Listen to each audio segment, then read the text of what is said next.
Assalamualaikum warahmatullahi wabarakatuh. Perkenalkan, nama saya Amira Munira dengan ujung NPM 077.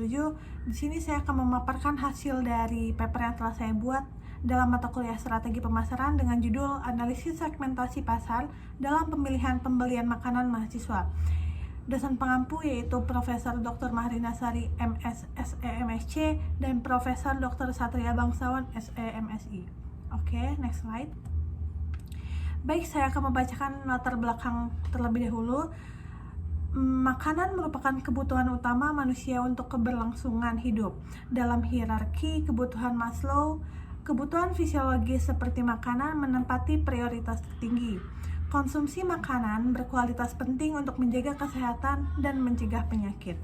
Mahasiswa dengan aktivitas padat di kampus cenderung memilih makanan yang mudah diakses dan sesuai kebutuhan. Faktor-faktor yang mempengaruhi pilihan makanan meliputi kesehatan, daya tarik sensorik, harga, kontrol berat badan, kenyamanan, keakraban, kandungan alami, dan pembatasan makanan tertentu. Mahasiswa merupakan segmen pasar potensial karena kebutuhan pangan mereka mendominasi pengeluaran sehari-hari. Memahami preferensi mereka penting bagi produsen untuk merancang strategi pemasaran yang efektif, meningkatkan daya saing dan pangsa pasar. Penelitian ini bertujuan menganalisis segmen pasar makanan di kalangan mahasiswa manajemen Universitas Negeri Lampung. Baik, selanjutnya ada tujuan penelitian. Yang pertama, untuk mengidentifikasi segmen pasar. Di sini ada 2 poin, yaitu yang pertama menentukan segmen-segmen pasar berdasarkan preferensi mahasiswa dalam memilih makanan. Lalu yang kedua ada menganalisis faktor-faktor yang menjadi prioritas mahasiswa dalam pemilihan makanan seperti kesehatan, daya tarik sensorik, harga, kenyamanan, dan lain-lain. Lalu yang kedua ada memberikan rekomendasi strategi. Poin yang pertama ada memahami persepsi mahasiswa terhadap atribut makanan yang dianggap penting. Lalu poin kedua ada mengidentifikasi variabel dominan yang mempengaruhi keputusan mahasiswa dalam memilih makanan. Lalu tujuan penelitian yang terakhir ada menganalisis referensi konsumen. Ada 2 poin, yang pertama yaitu membantu produsen makanan memahami kebutuhan mahasiswa sebagai konsumen potensial. Lalu yang kedua ada memberikan dasar bagi pengembangan strategi pemasaran yang lebih efektif dan sesuai dengan preferensi segmen pasar mahasiswa. Next slide. Selanjutnya ada metodologi penelitian. Penelitian ini menggunakan pendekatan kuantitatif dengan metode survei untuk mengumpulkan data langsung dari populasi. Populasi yang saya dapatkan yaitu seluruh mahasiswa program studi manajemen Universitas Negeri Lampung. Lalu sampel yang saya dapatkan sebanyak 75 mahasiswa yang dipilih secara acak sebagai responden. Lalu yang terakhir ada pemilihan sampel dilakukan untuk mewakili populasi secara proporsional dengan berbagai karakteristik seperti jenis kelamin, uang saku, dan kebiasaan makanan. Baik, Selanjutnya ada analisis statistik. Yang pertama yaitu uji KMO. Terlihat pada tabel di kiri hasil-hasil dari uji KMO yang dapat dilihat bahwa nilai KMO adalah 0,736. Nilai KMO menunjukkan nilai yang lebih besar dari 0,5, maka asumsi terpenuhi dan sampel dapat digunakan dalam penelitian. Lalu selanjutnya setelah kita uji dengan uji KMO, kita akan menguji yaitu uji multikolinearitas. Baik, di tabel sebelah kanan terdapat jelas hasilnya, dan pada tabel 2 dapat dilihat bahwa nilai VIF keseluruhan variabel kurang dari 10, sehingga data menyimpulkan bahwa tidak ada multikolinearitas di semua variabel. Lalu yang terakhir ada hasil uji ANOVA.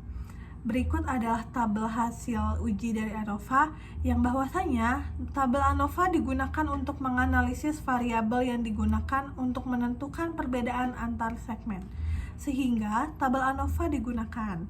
Hasil pada keluaran ANOVA dapat dilihat dengan melihat skor signifikansi yang meliputi jika skor sig lebih besar dari 0,05 dapat disimpulkan bahwa tidak ada perbedaan yang signifikan antar kelompok, sehingga tidak dapat digunakan untuk menentukan perbedaan antar kelompok. Lalu, menurut hasil dari tabel 3, semua atribut soloner pangan memiliki signifikansi kurang dari 0,05, sehingga dapat disimpulkan bahwa semua variabel selisih pangan memiliki perbedaan yang besar antar kelompok. Semua variabel dapat digunakan untuk membedakan antara kelompok yang akan dibentuk. Dengan demikian, segmen seleksi pangan bagi mahasiswa program studi manajemen dapat diklasifikasikan menjadi 3 segmentasi pasar. Lalu yang selanjutnya ada hasil dan pembahasan. Hasil penelitian mengidentifikasi 3 segmen pasar, yaitu yang segmen pertama, responden yang tidak menunjukkan dominasi pada variabel tertentu.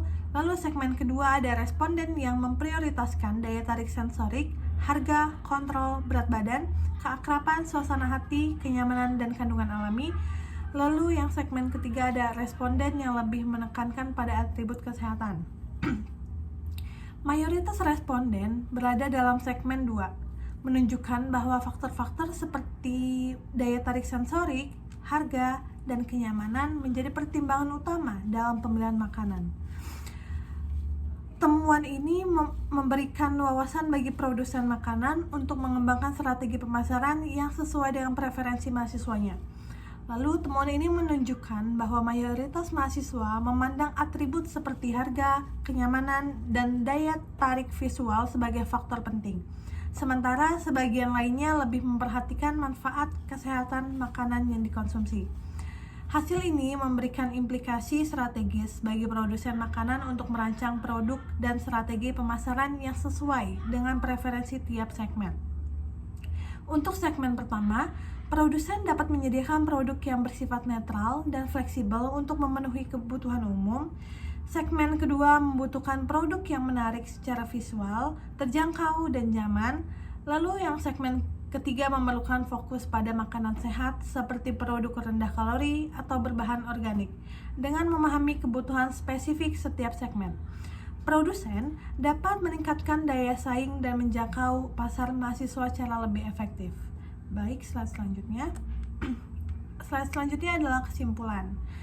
Penelitian ini menyimpulkan bahwa pemilihan makanan mahasiswa program studi manajemen Universitas Lampung dapat dibagi menjadi 3 segmen, yaitu segmen pertama responden tanpa dominasi atribut tertentu.